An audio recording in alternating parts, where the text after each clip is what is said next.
మీ అందరూ చూస్తూనే ఉన్నారు. ఈ రాష్ట్రంలో ప్రతిపక్ష పార్టీ జనరల్గా అధికార పార్టీ యొక్క ఫెయిల్యూర్స్ని ప్రజలకు గుర్తు చేస్తా, ముందు వాళ్ళు ఏం చేయబోతారు అని చెప్తూ ఉంటారు. ఒకసారి వాళ్ళు విమర్శించిన విమర్శల్ని మేము సరి చేసుకుని ముందుకు తీసుకెళ్తాం. అది జరిగే విధానం ఎక్కడైనా సరే. గతంలో మేము కూడా ప్రతిపక్షాల్లో ఉన్నప్పుడు అనేక అంశాల మీద భవన నిర్మాణ కార్మికుల దగ్గర నుంచి మొదలెట్టి మత్స్యకారులు 217 జీవో దగ్గర నుంచి, విద్యుత్ దగ్గర నుంచి, కౌలు రైతుల దగ్గర నుంచి అనేక అంశాల మీద మేము ప్రభుత్వాన్ని నిలదీయడం జరిగింది. ప్రభుత్వం సరి చేసుకోకపోగా మా మీద దురుసుగా ప్రవర్తించి మమ్మల్ని అనేక సార్లు మా మీద కేసులు కట్టి జైల్లో పెట్టడం, అకారణమైనటువంటి రీతిలో బూతులు మాట్లాడి మా కుటుంబ సభ్యుల గురించి కూడా మాట్లాడే రీతిలో కొనసాగింది. ఈవేళ ఉన్న పరిస్థితుల్లో పవన్ కళ్యాణ్ గారు, చంద్రబాబు నాయుడు గారు ఒక జనరాజ్గారి పరిపాలన అందిస్తున్న సమయంలో గతంలో వాళ్ళు చేసిన తప్పులు కప్పిపుచ్చుకోవడానికి ఏ అంశం మీదన్నా ఒక డిస్కషన్ వస్తే రాష్ట్రంలో ఒక అల్లరి సృష్టించడం, దాన్ని డైవర్ట్ చేయడం అనేది ప్రధానమైన చేస్తూ ఉన్నారు. మనం మనతో చూద్దాం, మనిషి అనేవాడు ఎవరన్నా, మానవత్వం అన్నవాడు ఎవరన్నా ఉంటే రోడ్డు మీద ఎవరన్నా పడిపోతే పాపం అంటారా, లేకపోతే గుద్దేశం వెనకేసుకొస్తారా? ఎక్కడన్నా మొన్న అప్పలరాజు కొడుకు విషయంలో చూస్తే 40 సంవత్సరాల గొర్రెల కాపరి చనిపోతే 18 ఏళ్ళు 23 ఏళ్ళు కుర్రాడు, చిన్న కుర్రాడు తెలియజేసి వాళ్ళ నాన్న ఫస్ట్ క్లాస్ స్టూడెంట్ అంటే రాష్ట్రంలో ప్రతిపక్ష నాయకుడికి ఏమైనా పిచ్చెక్కింది అనుకోవాలా, లేకపోతే అతనికి మెంటల్ కండిషన్ బాగానే ఉందని అనుకోవాలో నాకు అర్థం కావట్లేదు. ఎందుకంటే మెంటల్ కండిషన్ బాగా ఉన్నవాడు ఎవరు కూడా అటువంటి మాటలు ఎక్కడ మాట్లాడరు, రాజకీయాల్లో ఎప్పుడు చూడలేదు. ఇది కూడా అది మొట్టమొదటిసారిగా చూస్తూ ఉన్నాం. ఒక మనిషి చనిపోతే గుద్దినవాడు చిన్నపిల్లడు అవ్వచ్చు, పెద్ద పిల్లడు అవ్వచ్చు, తాత్కాలికంగా కొన్ని మైనార్టీ తీరలేదంటే ఇది మందలించడానికన్నా ప్రయత్నం చేయాలా, మైనార్టీ తీరితే అతను శిక్షించడానికి ప్రయత్నం చేయాలి. తప్పితే అతనని వెనకేసుకుంటూ సమర్థించుకుంటూ వస్తూ పైపెచ్చు ఆ నాన్ ఫస్ట్ క్లాస్ స్టూడెంట్ అంటే ఇంకేం మెంట్లా నాకు అర్థం కావట్లా. అది పూర్తిగా వైసీపీ నాయకులు కూడా అర్థం కింద మీద పడుతూ ఉన్నారు. అలాగే ఈ వ్యక్తి అంత హృదయం ఉన్నవాడు మొన్న వైజాగ్ వెళ్ళాడు. చిన్నకొల్లాడు పాప ఏం తెలియని కుర్రాడు చూడడానికి అని చెప్పి వైజాగ్ వెళ్ళి తీరా అతని దగ్గరికి వెళ్ళాడా జైలుకి? వెళ్ళలేదు. అంటే వైజాగ్లో ఒక బల ప్రదర్శన చేయడానికి ఆయన మోడీ గారు వచ్చే ముందు, మోడీ గారు వచ్చినప్పుడు ఎన్డీఏ కూటమి భారీ ఎత్తున సభలు ఏర్పాటు చేసుకున్నారు. ఈ లోపల నేను ముందు నా బల ప్రదర్శన చూపించేయాలి, ఆ చూపించేసే రీతిలో ముందుకు వెళ్ళాలంటే ఆలోచన తప్ప ఒకరోజు ఆగి సాయంత్రం 5 అయిపోయింది, సరే ఒక రోజు ఆగి వెళ్ళి చూసి వెళ్ళొచ్చు కదా. ఎవరో బంధువు పోయారటారు, కొత్త చెల్లి హాస్పిటల్లో ఉంటే చూడడానికి వెళ్ళినాడు, ఎవరో బంధువు పోయారని చెప్పి వైజాగ్ దాకా వెళ్ళి కేవలం ఈ బల ప్రదర్శన చూపించడానికి వైజాగ్ వెళ్ళడం జరిగిందని చెప్పి నేను తెలియజేస్తాను. ఒక మహిళా అధికారిని ఆ విజువల్ చూసారండి మీరందరూ? సార్ ఆ విజువల్ అంత దారుణంగా ఆ అమ్మాయిని చుట్టూ ముచ్చిస్తే ఆ అమ్మాయి మాన ప్రాణాలు కాపాడుకోవడానికి చేతులు అడ్డు పెట్టుకుని ఉంటే అటువంటి దృశ్యం అసలు మనం సినిమాల్లో ద్రౌపది వస్త్రపరమైనప్పుడు కూడా చూపించి అలా దాటిస్తుంటాడు. ఇటువంటిది అంత దారుణంగా చేస్తుంటే ప్రజలు కూడా తిరగబడాల్సిన అవసరం ఉందని చెప్పి నేను తెలియజేస్తూ ఉన్నాను. అంతేగాక వీళ్ళున్నారు కొంతమంది నాయకులు. మొన్న ముద్రగడ పద్మనాభ గారు మరణించినట్టే ఆ టైంకి మేము మా నాయకుడు పవన్ కళ్యాణ్ గారిని ఆపరేషన్ చేయించుకుంటే బొంబాయి వెళ్ళాము పరామర్శించాను. మాతో కూర్చుని ఆయన మాతో ఉంటుండగా ఆయనకి మెసేజ్ వచ్చింది. వస్తే ఆయన అంటే 2 నిమిషాలు మమ్మల్ని అందరినీ చూడండి మౌనం పాటించి వెంటనే ఆయన ఏదో టెక్స్ట్ కొట్టి మనం ఏ రకంగా గౌరవించుకోవాలో చూడాలని మనం ఆయన్ని అని చెప్పి టెక్స్ట్ కొట్టి చేశారు. అది ముఖ్యమంత్రి గారితో మాట్లాడారు, ఎవరితో మాట్లాడారు, మొత్తం చేశారు. చాలా ప్రమాణమైన గౌరవం. అధికార రాజ్యాలు మా కెర్లపూడి మండలంలో ప్రతి నాయకుడు ఎప్పుడూ అధికార రాజ్యాలతో వెళ్ళాడు. అటువంటి నాయకుడికి అధికార రాజ్యాలు జరుగుతూ ఉంటే వచ్చి ఏంటి రాంబాబు వాడు యూస్లెస్లో వాడు మాట్లాడితే పోలీసులు తోసేస్తాడు, ఎక్కడ పడితే అక్కడ పోలీసులు తోసేస్తా ఉన్నాడు. మొన్న ఏదో ఊర్లో తోసేసాడు, 2 చేతులు పెట్టుకుని రాంబాబు కుమ్మేశాడు పోలీసులు, చర్యలేదు.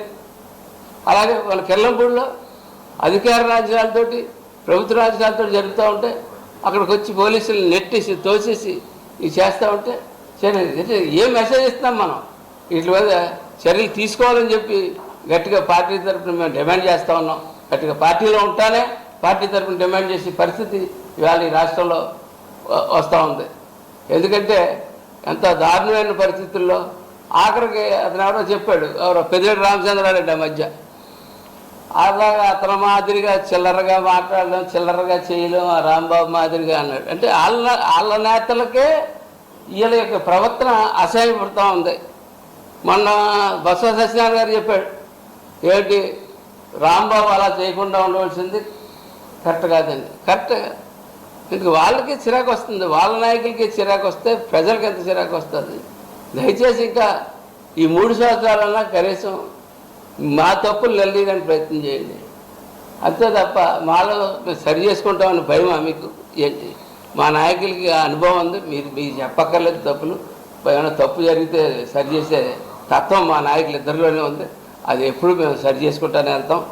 అట్లాగే రేపు పొద్దుట వచ్చాక వీళ్ళు ఇచ్చేస్తున్నారు నేను కొట్టి చేస్తాను చెప్పడం మనిషి రపరపలాడించేస్తాను, నేను వచ్చాక ఆయన కొట్టేస్తాను, ఇల్లు కొట్టేస్తాను, ఆయన చెప్పేస్తాను. నువ్వు 2 సంవత్సరాల నుంచి వస్తున్నావు, 2 సంవత్సరాల నుంచి మీరు ప్రజలకు ఇస్తున్న సందేశం ఇదే సందేశం ఇస్తూ ఉన్నారు. ప్రతి ఒక్క చోట కూడా మేము ఇలా చేస్తాం, వచ్చాక అలా చేస్తాం అని చెప్తూ ఉన్నారు. మేము నిజంగా మేము సైలెంట్గా ఊరుకుంటే ప్రజలే తిరగేసి కొట్టేస్తారు. కానీ ఇక్కడ ప్రభుత్వం నడుపుతున్నాం కాబట్టి దాని లా అండ్ ఆర్డర్ మెయింటైన్ చేయాలి కాబట్టి మేము చెప్తా ఉన్నాం. ఇమీడియట్గా వీళ్ళందరి మీద కొట్టు త్వరలో చర్యలు అయితే ఖచ్చితంగా తీసుకోవాల్సిన అవసరం ఉంది. ఇది వైఎస్ఆర్ పార్టీని ఒక పార్టీ గుర్తింపు కూడా రద్దు చేసే అవసరం అయితే నాకు కనపడుతూ ఉంది. ఎందుకంటే 16 నెలలు జైల్లో ఉండొచ్చి అతను చేసుకున్న ట్రైనింగ్ 5 సంవత్సరాలు వేలాది మంది క్రిమినల్స్ని ఈ రాష్ట్రంలో తయారు చేశాడు. ఆ వేలాది మంది క్రిమినల్స్ని అతనే కంట్రోల్ చేయలేని పరిస్థితి వేళ కనపడుతూ ఉంది. కాబట్టి ఆ వేలాది మంది ఈ 5 సంవత్సరాల్లో ఇంకొక ఎంతమంది వేలాది మంది క్రిమినల్స్ తయారై ఈ రాష్ట్రంలో మేము ఈ క్రిమినల్స్ ఏరే పని మీద ఎక్కడి నుంచి ఉంటామని చెప్పి తెలియజేసుకుంటూ ఈ రాష్ట్రంలో ప్రత్యేకంగా నా కాన్స్టిట్యూన్సీలో నా వరకు ఈ 2 సంవత్సరాల్లో 1150 కోట్ల రూపాయల అభివృద్ధి అయితే సంక్షేమం అయితే చేసి అవకాశం ఇచ్చిన చంద్రబాబు నాయుడు గారికి, పవన్ కళ్యాణ్ గారికి ధన్యవాదాలు తెలియజేసుకుంటూ రాష్ట్రంలో అందరు ఎమ్మెల్యేలు కూడా అట్లాగే ఇచ్చారంటే ప్రతి చోట ఇవాళ మేము తలెత్తుకుని మేము ప్రతి చోట తిరగలుగుతామంటే మా నాయకత్వం యొక్క సమర్థత, పరిపాలన విధానానికి మేము గర్వంగా మీకు చెప్పుకుంటూ జగన్మోహన్ రెడ్డికి ఇదే ఆఖరిసారిగా మేము వార్నింగ్ ఇస్తా ఉన్నాం. నీ నాయకుల్ని అదుపులో పెట్టుకోండి. మీరు పెట్టుకోలేటప్పుడు సిస్టమ్ కూడా మీకు భయపడుతున్నప్పుడు జనసేన పార్టీ జన సైనికులు ఉంటారన్న సంగతి బట్టి మర్చిపోతుందని చెప్పి తెలియజేస్తాం. ఈరోజు మనం చూస్తూ ఉంటే ఒక ప్రభుత్వంలో ఒక ప్రతిపక్ష పార్టీగా ఈ రోజున మా ప్రభుత్వం మంచి ప్రభుత్వం ఎంత డెవలప్మెంట్ దిశగా సాగుతూ ఉందంటే ఇవన్నీ ఓరలేక ఆయనకి ఏ సమస్యలు, ప్రజా సమస్యలు కనపడక క్రిమినల్స్ని లేదంటే జైల్లో ఉన్న వాళ్ళని వీళ్ళని పరామర్శించడానికి వెళ్ళి దారి పొడవునా విధ్వంసం సృష్టించి చేసేదానికి ఈయన ప్రయత్నిస్తూ ఉన్నాడు వైఎస్ జగన్మోహన్ రెడ్డి గారు. గతంలో మీరు పరిపాలించినప్పుడు ఆ రోజున ఎంతోమంది ప్రజలు బయటకు వచ్చి మాకు ఇసుక అందట్లేదు, అలాగే కౌలు రైతులు బోలెడు మంది ఆత్మహత్య చేసుకున్నారు, వీటి మీద మీరు స్పందించండి అని చెప్పని పవన్ కళ్యాణ్ గారిని ఆ రోజున వేడుకుంటే మనం ప్రభుత్వానికి 100 రోజులు టైం ఇద్దామని చెప్పి ఆ రోజున 2019లో ఆ రోజున విశాఖ లాంగ్ మార్చి ఒక పెద్ద ఎత్తున కార్యక్రమం ప్రజల తరపున నిలబడి చేస్తే ఆ రోజున అక్కడి నుంచి కంటిన్యూషన్ ప్రతి చోట విధ్వంసం మీరు అధికారంలో ఉన్నప్పుడు చేస్తే మేము దాన్ని నిలదీసాం. కానీ మీ రోజున మీరేం చేస్తూ ఉన్నారు? 11 సీట్లకు పరిమితమైనా కూడా మా అధికారం, మా ప్రజాస్వామ్యంలో మేము మా అధ్యక్షులు పవన్ కళ్యాణ్ గారు కానీ, డిప్యూటీ సీఎం, అలాగే ముఖ్యమంత్రి గారు నారా చంద్రబాబు నాయుడు గారిని ఇంత చక్కని పరిపాలన చేస్తూ ఉండి అందరి పెట్టుబడులు తీసుకొచ్చి రాజధాని కానీ, పోలవరం కానీ, రైల్వే జోన్ కానీ, అలాగే ఈ రోజున భోగాపురం ప్రపంచ స్థాయి ఎయిర్పోర్ట్, అంటే ఇంత చక్కనైన కార్యక్రమాలు చేస్తూ ఉంటే మీరు చూసి ఓరవలేక విశాఖపట్నంలో ఫ్లైట్లో దిగి దారి పొడవునా శ్రీకాకుళం దాకా కావాలని చెప్పి రెచ్చగొట్టి ఒక బీసీ అధికారి రోడ్డు మీద ట్రాఫిక్ నియంత్రణ చేస్తూ ఉంటే పోలీస్ అధికారి ఆవిడ్ని నిజంగా చుట్టుముట్టి అసలు అది చూస్తూ ఉంటే ఆ దృశ్యాలు నిజంగా ఇంత దారుణంగా మనం ప్రభుత్వంలో ఉన్నామా లేదంటే ఎక్కడున్నాము అని అనిపించే ఇదిగా తయారైంది. ఇంత దారుణం ఆవిడ్ని ఒక ఎక్కడ తాకరాని చోట్ల ఇచ్చేసి ఆవిడ్ని నిజంగా ఆవిడ తలదించేసుకొని ఇంతమంది మధ్య ఆవిడ ఎంత అవమానకరంగా ఫీల్ అంటే ఒక పోలీస్ అధికారిని మీరు లెక్క చేయకుండా రెచ్చగొట్టి మీ అల్లరి మోకలను రెచ్చగొట్టి ఇచ్చేయడం అంటే చాలా దారుణం. అంటే ఒక వాళ్ళ అబ్బాయి ఏదో యాక్సిడెంట్ చేశాడు, మా అబ్బాయి మంచోడు అంటే ఇక్కడ మైనారిటీ తేరిన అబ్బాయి ఈ రోజున స్కూటర్ యాక్సిడెంట్ చేసి కార్ యాక్సిడెంట్ చేసి అతను చనిపోతే అంటే జనరల్గా తల్లిదండ్రులు పిలిచి కౌన్సిలింగ్ ఇస్తాం ఏది చిన్న జరిగితేనే, కానీ అలాంటిది ఆ తల్లిదండ్రులే తప్పు చేసి వాళ్ళని వెనకేసుకొని జైల్లో పరామర్శనానికి నువ్వు వెళ్తా ఉంటే నిజంగా ఎంత దారుణం. మీ సొంత చెల్లి హాస్పిటలైజ్డ్ అయితే ఆవిడ పరామర్శన దిక్కులేదు, కానీ క్రిమినల్స్ని అలాగే మనం కృష్ణలంకలో చూసాం, అలాగే గంజాయి బ్యాచ్ని వాళ్ళు కొడితే వాళ్ళని వెళ్ళి పరామర్శించడం ఇంత దారుణమైన మీ యొక్క చంచలమైన బుద్ధి ఒక పిచ్చి పట్టి వైఎస్ఆర్సీపీ నాయకుడు వైఎస్ జగన్మోహన్ రెడ్డి కానీ మీ కార్యకర్తలు కానీ ఈ టైప్లో ప్రవర్తిస్తున్నారు. నిజంగా పిచ్చి పట్టి మీరు ఎందుకు పనికిరారు? ఆ చివరికి ఆ ఒకటి కూడా దిక్కుండదు 11 పరిమితం అయినా కూడా మీకు సిగ్గులేదని చెప్పి అందరూ రిలీజ్ చేసుకుంటా ఉన్నాం. దేనికంటే ఇక్కడ ప్రజలంతా చూస్తూ ఉన్నారు, ఎక్కడ ఏ సమస్య లేదు. ఆ సమస్యలు కనపడక పిచ్చెక్కి ఇలాంటి క్రిమినల్స్ని ఎంకరేజ్ చేస్తూ ఉన్నారు. మీరు ఈ రోజున ఎక్కడైనా చూడండి మా యొక్క పరిపాలనలో ఎంత చక్కగా ప్రజలు చక్కగా అనుసంధానంగా చేస్తూ ఉంటే వాళ్ళకి ఏ ఒక్క ఆఖరికి గిట్టుబాటు ధర కానీ, అలాగే పెన్షన్లు కానీ, అలాగే ఈ రోజున వైద్య సదుపాయాలు కానీ, ఎక్కడ డెవలప్మెంట్లు అన్ని రకాల డెవలప్మెంట్లు అవుతా ఉంటే మీకు ఏ సమస్య కనబడతలేదు. కనపడకుండా చేస్తున్న ప్రభుత్వం కూటమి ప్రభుత్వం. ఈ రోజున పవన్ కళ్యాణ్ గారు ఎంతో ముందు చూపుతో ఈ రోజున కూటమికి నడుము కట్టి ఒక మంచి ప్రభుత్వాన్ని స్థాపించి ఈ రోజున ఇంత చక్కగా చేస్తూ ఉంటే మీరు ఎంతసేపు పర్సనల్గా దూషించడం, కుటుంబ సభ్యులను దూషించడం, సోషల్ మీడియా వేదిక ఇచ్చేయడం, లేదంటే రోడ్ల మీదకి వస్తే అల్లరి మొక్కలతో రెచ్చగొట్టి అధికారం సైతం లెక్క చేయకుండా చేయడం అనేది ఇది చాలా దౌర్భాగ్యం. మీకు ఇది అంతటికి అనుభవిస్తారు. మేము దాని మీద చర్య తీసుకున్న ప్రభుత్వానికి ఇప్పుడు నానాజీ చెప్పినట్లు మా ఎమ్మెల్యే గారు ప్రభుత్వాన్ని మా అధ్యక్షులు పవన్ కళ్యాణ్ గారు కానీ, నారా చంద్రబాబు నాయుడు గారు కానీ, ముఖ్యమంత్రి గారు వారు ఎంతసేపుకి అభివృద్ధి దిశగానే ప్రజలకి ఏం చేయాలనే దృష్టితో ఉన్నారు. ఇలాంటి వాళ్ళు కూడా పని కూడా పడతారు, పని పట్టండి అని చెప్పి మా తరఫున కూడా మేము రిక్వెస్ట్ చేస్తా ఉన్నాం. థ్యాంక్ యూ, నమస్తే.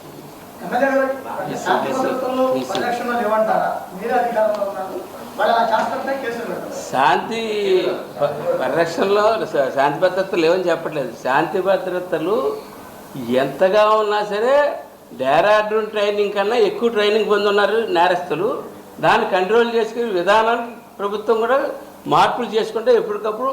ఇప్పుడు గతంలో రాజకీయ నాయకులు ప్రతిపక్ష నాయకులుగా ఉండేవారు, ఇప్పుడు నేరస్తులు ప్రతిపక్ష నాయకులుగా ఉన్నప్పుడు దానికి తగ్గట్టుగా చట్టాలను మార్చుకుంటా ముందుకు తీసుకెళ్లాలని చెప్పి మేము చెప్తాం. అంటే ఎల్లప్పుడూ ఇప్పుడు వైజాగ్, ఇప్పుడు శ్రీకాకుళం, అంతకుముందు గుంటూరు 3 సార్లు కూడా అధికారుల మీద ఒత్తిడి చేశారు, వాళ్ళని తోసేశారంటారు కదా.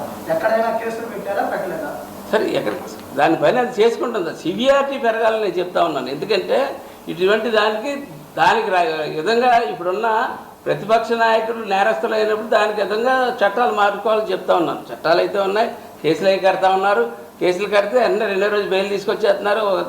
ఈ కోర్టులో జడ్జి గారు అవుతూ ఇంకో కోర్టులో బెయిల్ ఇచ్చేస్తున్నారు. కాదు, చట్టాలనే ఇప్పుడున్న పరిస్థితిని బట్టి చట్టాలు మార్చాలని చెప్తాను. ఇప్పుడు నువ్వు ఏం చేస్తున్నావు?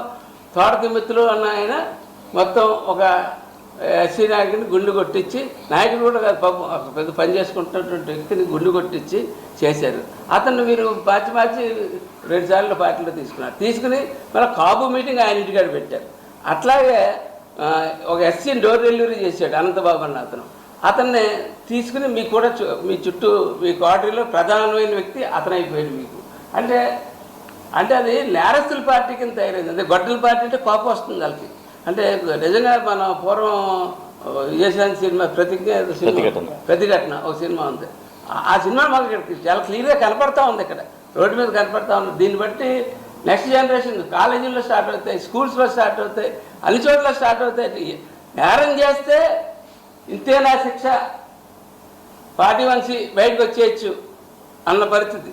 పార్టీ వంశీ ఎప్పుడు అక్కడ ఒక ప్రతిపక్ష నాయకుడు, ఒక ప్రతిపక్ష ప్రభుత్వం, ప్రతిపక్ష నాయకులు అలా జరుగుతున్నప్పుడు 41C వర్తిస్తుంది అంతే తప్ప నేరస్తులు వర్సెస్ ప్రభుత్వం ఉన్నప్పుడు 47Cలు అవి వర్తించు. దానికి తగ్గట్టుగా చట్టాలు మార్చుకోవాలని నేను చెప్తా ఉన్నాను. అంటే మీ నాయకులు చంద్రబాబు పవన్ కళ్యాణ్ గారు పట్టించుకోవట్లేదు, వదిలేస్తున్నారు, మా నాయకులు మేము ప్రశ్నిస్తున్నాం అంటున్నారు. పట్టించుకోవట్లేదు అంటలేదు, మార్చుకోమని సలహా ఇస్తామని చెప్తున్నాం. మార్చుకోవాలి. ఉన్న పరిస్థితిని బట్టి మనకు ఎదురుపడుతున్న వ్యక్తులు ప్రతిపక్ష పార్టీ వ్యక్తులు కాదు, మనకు ఎదురుపడుతున్న వ్యక్తులు నేరస్తులు. ప్రాణాలతో హానితో మేము అందరూ పని చేయలేము. మా కుటుంబాలు మేమే కాదు, మా స్థాయిలో కొంచెం ఏదో పర్లేదు, మా యొక్క కార్యకర్తలు నాయకులు ఉంటారు, వాళ్ళందరికీ ప్రాణహానికి జరిగేటువంటి ఇది కూడా కనపడుతుంది. చెంచులగూడలో వచ్చి ట్రైనింగ్ అయ్యేటి వచ్చినటువంటి వ్యక్తులు ఎవరైతే ఉన్నారో ప్రతి మూల ఈ రాష్ట్రంలో తయారై ఉంటున్నారు. అంటే ఒక పోలీసు అధికారిని, ఒక బీసీ పోలీసు అధికారిని రోడ్డు మీద ఆల్మోస్ట్ ఎంత దారుణం ఉందంటే ఆవిడ నేను కిచ్చిపరిచేట అవుతుంది ఎక్కువగా నేను మాట్లాడితే. అక్కడ జరిగినటువంటి సంఘటన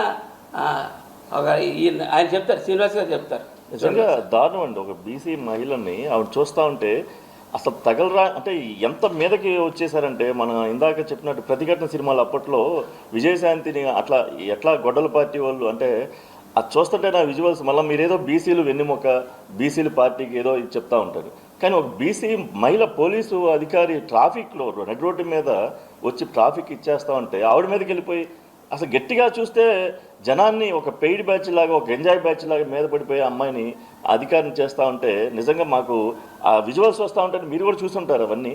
అంటే వాటికి గట్టి చర్యలు తీసుకోవాలన్నాం. అంటే ఇక్కడ ఎట్లా ఉందంటే, అంటే మా నాయకులు అభివృద్ధి, ప్రజలకు మంచి జరగాలి, ప్రజల కోసం మనం మన ప్రభుత్వానికి ఓటేశారు, దానికి మనం కృతజ్ఞతగా అనుక్షణం ప్రజల కోసం పనిచేయాలన్నారు.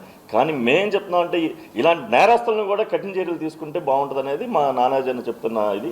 ఇలా నేరస్తుల్ని ఏదో ప్రజలు తప్పులు చేస్తే ఏదో 41 నోటీసులు ఇవ్వటాలు, ఇవన్నీ కేసుల్లో బెయిల్ అవ్వటం కాదు, వీళ్ళు కావాలని చేస్తున్నారు, కావాలని అల్లరి సృష్టిస్తున్నారు. ఎక్కడ చూసినా అంటే దాదాపు 120 కిలోమీటర్ల పొడవున ఇల్లు ర్యాలీ అవసరం అండి. 5ంటికి అక్కడ ములాఖాత్ టైం అయిపోద్దని మీకు తెలుసు కదా, మళ్ళీ దానికి వెళ్ళి అక్కడ మమ్మల్ని పర్మిషన్ లేదు అంటే మీకు నిజంగా మాత్రం ఈ జ్ఞానం మీరు ప్రభుత్వంలో ముఖ్యమంత్రిగా మరి ఎలగబెట్టారుగా ఆ టైంలో, మరి ఆ రోజు తెలియదా 5 గంటలకే ములాఖాత్ లాస్ట్ అనేది ఒక జిల్లా జైల్లో అని తెలియదా?